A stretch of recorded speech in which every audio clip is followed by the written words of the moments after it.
La scène s'ouvre sur une vue panoramique d'un ancien palais français, à la lumière tamisée. Une musique dramatique joue en arrière-plan. Aujourd'hui, nous plongeons dans l'un des moments les plus décisifs de l'histoire, la chute du roi Louis XVI, le dernier roi de France avant que la Révolution ne change le destin d'une nation.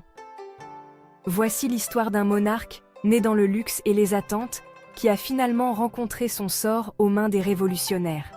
Une histoire de trahison, d'idéaux perdus et de la fin d'une époque. Scène 1. L'ascension de Louis XVI. Coupé sur un portrait du jeune Louis XVI, vêtu de ses habits royaux. Né en 1754, Louis-Auguste devint Louis XVI à l'âge de 20 ans, héritant du trône après la mort de son grand-père, Louis XV. Ce n'était pas un homme destiné à la grandeur dès ses premières années. Timide, réservé et manquant des instincts politiques impitoyables de ses ancêtres, Louis XVI eut du mal à gérer les pressions accablantes liées au pouvoir d'un empire mondialement puissant. Des images de Versailles, avec la vie animée de la cour et l'élégance de l'époque. Versailles, le symbole opulent du pouvoir français, était à la fois son plus grand atout et son fardeau le plus lourd. Mais le règne de Louis, débutant en 1774, se heurta rapidement à des défis accablants. La situation financière de la France était catastrophique, avec une dette colossale aggravée par des guerres coûteuses, y compris l'implication dans la Révolution américaine. Scène 2. La Révolution française prend forme. Coupée sur des images de paysans pauvres, des foules de manifestants en colère et les rues de Paris. Au fil des années, les habitants de France, pris par la faim et l'inégalité, commencèrent à se révolter. Le luxe de la famille royale contrastait fortement avec la souffrance du peuple.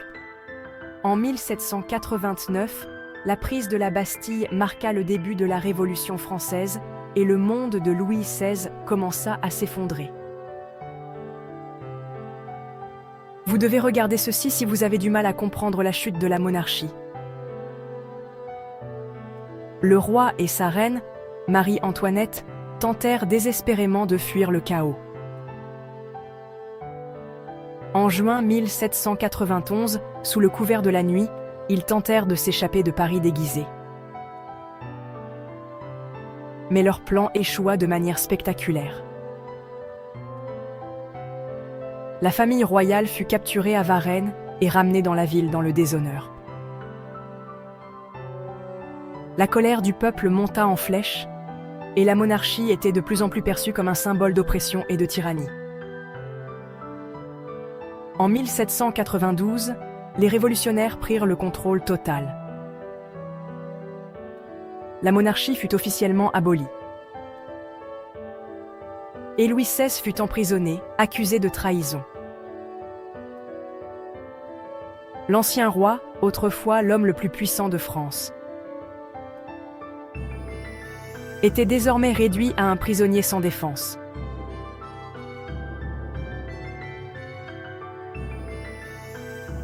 Scène 4. Le procès et l'exécution. En décembre 1792, Louis XVI se rendit au tribunal de la Convention nationale. Son image autrefois glorieuse de souverain s'était fanée, remplacée par un homme brisé, luttant pour se défendre contre des accusations de trahison. Le procès fut rapide et Louis fut déclaré coupable de complot et de haute trahison. Son destin était scellé. Le 21 janvier 1793, Louis XVI fut conduit à la guillotine sur la place de la Révolution.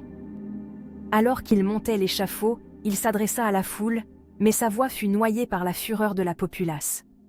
Dans un dernier acte de défiance, le roi fut exécuté, marquant la fin de la monarchie qui gouvernait la France depuis des siècles. Scène 5. L'héritage de Louis XVI. La mort de Louis XVI marqua la fin d'une époque. La France ne serait plus jamais la même. La Révolution donnerait naissance à la République et la monarchie serait abolie à jamais. Mais bien que son règne ait été marqué par des erreurs et des échecs, Certains se souviennent de Louis XVI comme d'un roi qui a véritablement essayé de faire ce qui était le mieux pour son peuple, même si, au final, le monde autour de lui changeait plus vite qu'il ne pouvait s'adapter. Sa fin tragique nous rappelle la nature volatile du pouvoir et comment même les souverains les plus puissants peuvent en chuter. À travers l'histoire de Louis XVI n'est pas seulement celle de la chute d'un roi, mais aussi celle de la transformation d'une nation. Conclusion. Louis XVI était peut-être un homme de paix et d'honneur, mais son règne fut défini par le tourbillon de la Révolution qui secoua la France. Sa fin tragique nous rappelle la fragilité du pouvoir, la complexité du leadership et le coût du changement politique. Merci d'avoir regardé. N'oubliez pas de liker, commenter et vous abonner pour d'autres histoires historiques.